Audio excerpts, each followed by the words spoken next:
sou Yuri, sejam bem-vindos ao meu canal. Neste vídeo irei falar sobre o quinto episódio de Level 2 Karashi da Tamotoyusha Kohou no Matari Isekai Life.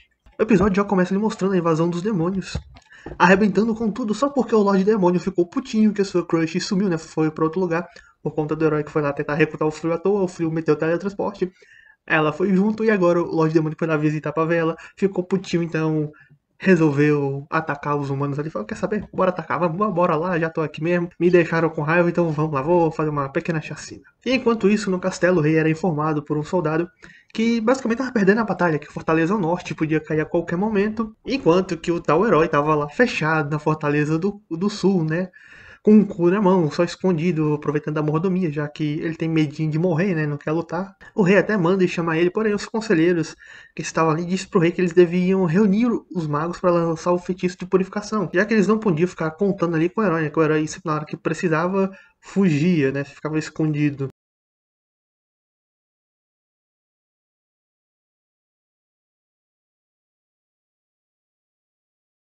Para assim afugentar os demônios, bem como eliminar aqueles que estivessem dentro da área do feitiço. O feitiço duraria cerca de 3 meses, né, prevenindo assim, que os demônios adentrassem o território do reino de Clairrode, pelo menos as áreas com o feitiço, durante 3 meses. Porém, os magos acabaram usando toda a sua mana, e para eles se recuperarem, levam de 2 a 3 meses. Ou seja, quando os caras se recuperar, os demônios já vão estar voltando. Só retardou o inevitável, por assim dizer. O rei também era um dos magos, logo o reino de Quarrod fica sem seu rei, temporariamente, bem como sem boa parte dos seus magos, com todos eles acamados devido a ter gastado a sua mana. E antes do rei lançar o feitiço, o Lorde Demônio estava ali observando, né, meio longe.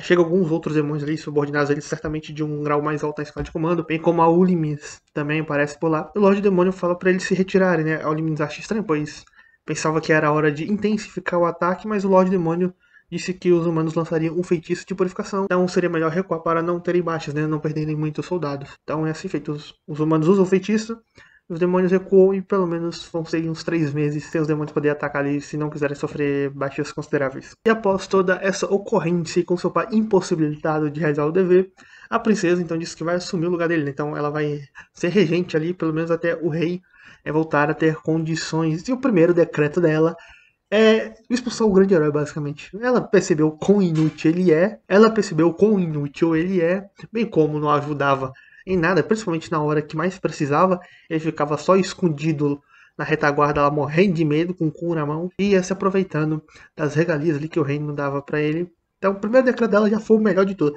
Chutou o grande herói. Até mostra ele sendo chutado lá depois, ele fica putinho porque perdeu a mordomia, junto com a sua companheira. Ele fica putinho lá. E a princesa também pede para chamar uma profetisa para saber o que deve fazer em seguida, né? Devido às consequências.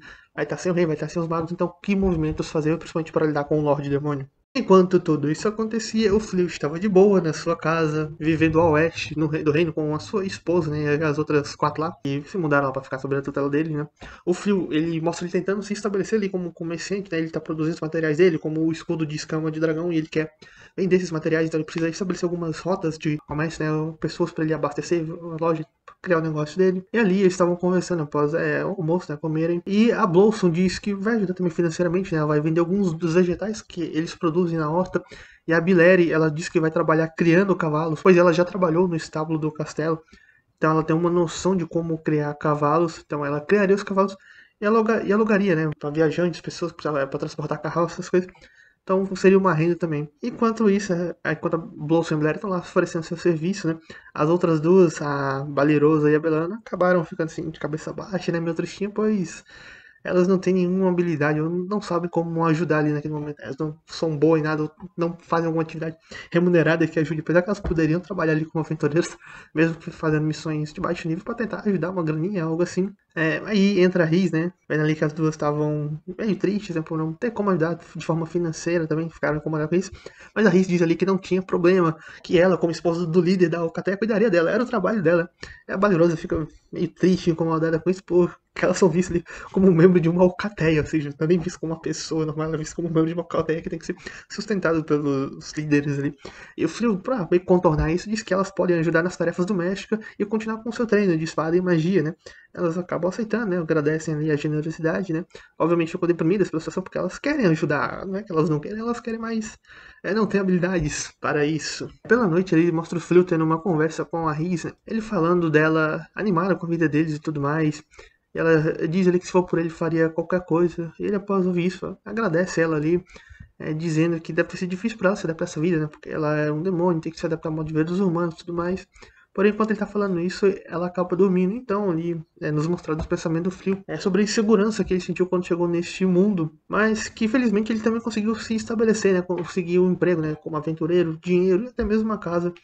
De forma até rápida, tranquila, né? Conseguiu se estabelecer. E ele disse que se estivesse sozinho, ele não estaria tão tranquilo quanto ele está agora. Então, a Riz fazer essa companhia para ele deu uma tranquilidade para ele, porque ele tinha apoio ali de alguém para ajudar ele e tudo mais, até mesmo para viver nesse novo mundo cujo qual ele não conhece bem, mesmo a Riz sendo um demônio, mas ela tem uma vivência desse mundo.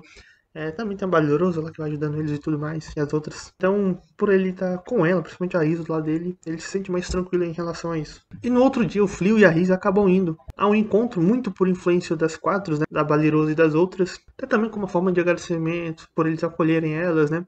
Então, e também para eles ser um momento íntimo, já que eles são um casal e a Scott tava praticamente sempre em cima deles lá, não tava deixando ter eles tanta intimidade, apesar de que teoricamente ser de casal é só uma desculpa, né? Então eles acabam dando uma volta ali pela cidade, né? Toda animada, a Riz animada, lá com o encontro, fazendo algumas atividades. Ele compra um broche pra ela, tanto que quando ela volta pra casa, ela tá toda animada, fica só observando o broche o tempo todo, né? E as outras quatro vendo aquilo lá e morrendo de inveja porque elas também querem vivenciar um romance. Então é nos mostrado novamente o fake herói, né? O falso herói, que invadiu o tesouro do castelo. Lembrando que a força dele é sobre-humana, os humanos normais e alguns demônios e monstros de baixo nível. Então, a segurança do castelo foi nada pra ele, né? Então ele invadiu lá com a sua acompanhante na busca por algo para derrotar o rei demônio e assim recuperar sua posição, né, de herói, bem como a mordomia. Que ele quer a mordomia. Então ele começa ali a ouvir algumas vozes, né? Então abre uma porta ali, meio que uma câmara secreta, onde lá tem uma espada e ele saca a espada e surge um Dijin, né? Uma Dijin que diz que ele vai conceder 3 desejos. Essa cena é engraçada, que ele tá morrendo de medo, tá se cagando ali quando aparece Dijin. Ele fala meio que gaguejando ali também. Fica só ele escutando as vozes, e a outra acompanhante dele, nossa senhora, morrendo de medo também. Então fica aí, ele liberta a Dijin, ao ouvir que ela vai fazer qualquer coisa por ele, ele acaba ficando mais animado também. A Dijin dá uma provocada nele.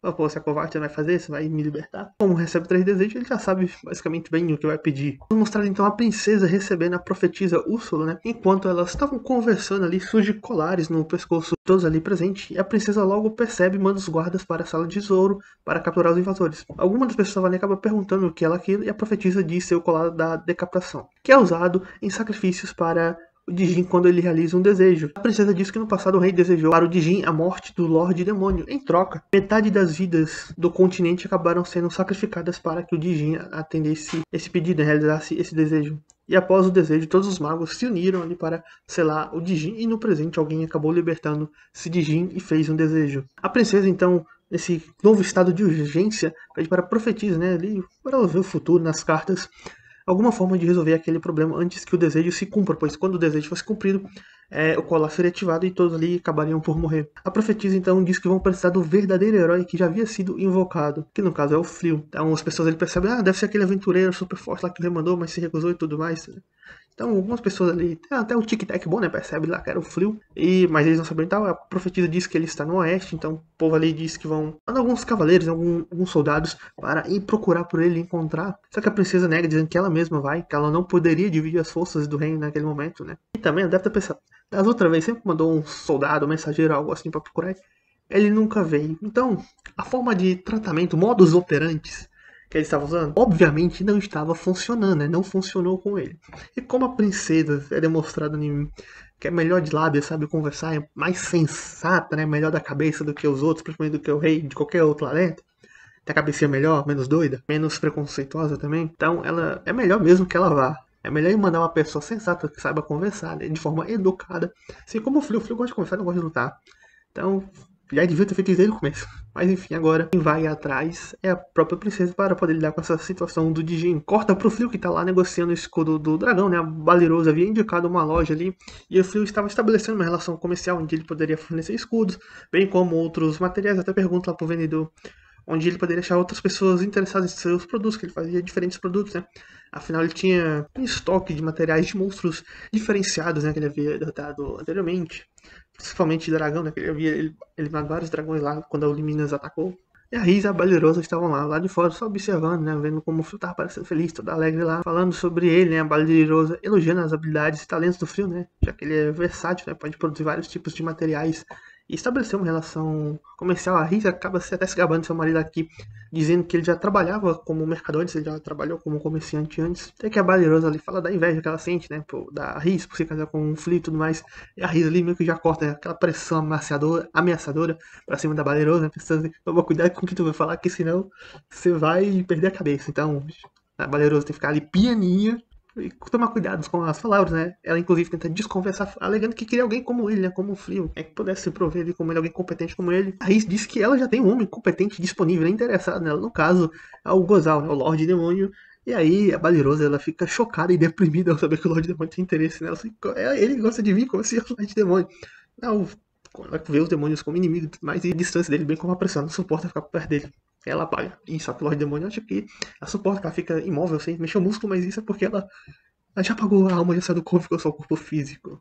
Enfim, o filho termina ali os negócios, né? Encontra com eles lá de fora, conversa ali um pouco, agradece a Balerosa por apresentar o local. E eles vão ali conversando com a Riz. A Riz diz que ele tava se divertindo e tudo mais. Só que ela fica meio triste, porque quanto mais ele tiver trabalhar, o tempo deles juntos iria acabar diminuindo. Então ela pede ali pra ele que esporadicamente, né, ambos possam sair juntos, né? Ter encontros, como tiveram no outro dia, fazer passeios, os dois juntos ali como um casal. E enquanto eles estavam voltando ali pra casa e andando pela cidade, o alerta do Frio se ativa, alertando sobre um Dijin. Então, atrás dele surge uma mulher que se apresenta como a Dijin Ria. E ao confirmar que era o Frio ali, ataca. Porém, a Riz entra na frente e recebe o golpe. Entretanto, isso não era necessário, pois o próprio escudo automático do Frio ele havia se ativado sozinho. Então, a Riz não precisava se atirar na frente dele, mas ela acabou fazendo isso. É algo instintivo dela para proteger o seu marido. Acabou recebendo um golpe fatal e a Riz cai ali. O Frio até segura ela meio que nos braços. Valerosa se junta até eles, né? Tava ali do lado, vai, tá lá, se junta até ela. Começa a falar com a Dijin, perguntando o que você fez, você vai pagar por isso. E a Dijin então começa a lançar alguns ataques. Porém, o escudo automático do Frio defende eles ali. Ele preocupado com a Riz, a Valerosa diz pra ele usar magia de cura. Ele tenta, porém não funciona. E o sistema diz que não tem nenhuma outra magia que possa substituir a magia de cura para curar ela. A magia de cura não funcionou porque o ferimento era bastante grave. E a Dijin, vendo ali que seus golpes não funcionavam, ela tenta um bem mais forte, um feitiço mais poderoso. Porém, ainda assim, não funciona, apesar de destruir a área ao redor. E o Frio acaba adquirindo, após a Dijin utilizar esse golpe, a magia da luz e das trevas da origem, né? Que é como a Dijin era chamada. A Dijin ria da magia da luz e das trevas da origem. Então, o Frio deita ali a Riz no chão, né? Meio que sem esperanças de recuperar ela, que tomou um golpe fatal, perdeu bastante sangue, a magia de cura não funciona, ele deixa ela no chão e levanta, dizendo que ela vai pagar. E é mostrado ali na prévia, né? Vemos um pouco da surra que está por vir. Bem como o falso herói parece que ele vai se encrencar um pouquinho, né? Finalmente. Porque ele merece. E foi isso que aconteceu neste quinto episódio, né? Finalmente tivemos o falso herói começando a receber o que ele merece, apesar que depois o canalha teve a sorte de achar ali uma Dijin, né? Libertar uma Dijin que vai realizar os desejos dele. Entretanto, no próximo episódio ele deve ter aquilo que ele realmente merece. O Frio vai se divertir um pouquinho, né? Espancando a Dijin, como é mostrado na prévia, a surra. E vamos ver se ele vai conseguir salvar a Riz, né? Então, pra quem sabe, que obviamente deve acontecer, né? Que é comédia romântica, ele se morreu interesse romântico. Fora que é uma história bem leve, né? Daquelas pesadas, onde morreu e morreu, pronto, fica morto. Não. É uma história mais leve, então provavelmente teremos a Riz aí se recuperando de alguma forma. O Frio lidando com a Dijin e a princesa buscando o Frio por aí para lidar com a Dijin. Falso herói. Espero que receba o que merece. E o Lorde Demônio, após esse finiquito, né? Faniquito. Após esse chilique que ele deu, deve estar mais calminho agora. Deu o chiliquezinho dele, perdeu a crush. Os outros demônios ficou feliz, principalmente a Limina. Quando declarou o ataque, nossa, faltou da cambalhota de alegria. É porque eles querem isso, quer lutar. Ele quer lutar. Bem que o Lorde Demônio não quer, mas ele não pode falar, não quero lutar. Não pode parar séculos de guerra. Isso, não quero. Vai ter que morrer mais gente, tem que terminar o serviço. O filho tava começando a estabelecer essa vida de boa, né? Longe dos problemas, mas parece que os problemas o procuram. Se você curtiu o vídeo, dá like. Se não curtiu, dá o dislike. E digam aí o que estão achando do anime até agora. Falou e até a próxima.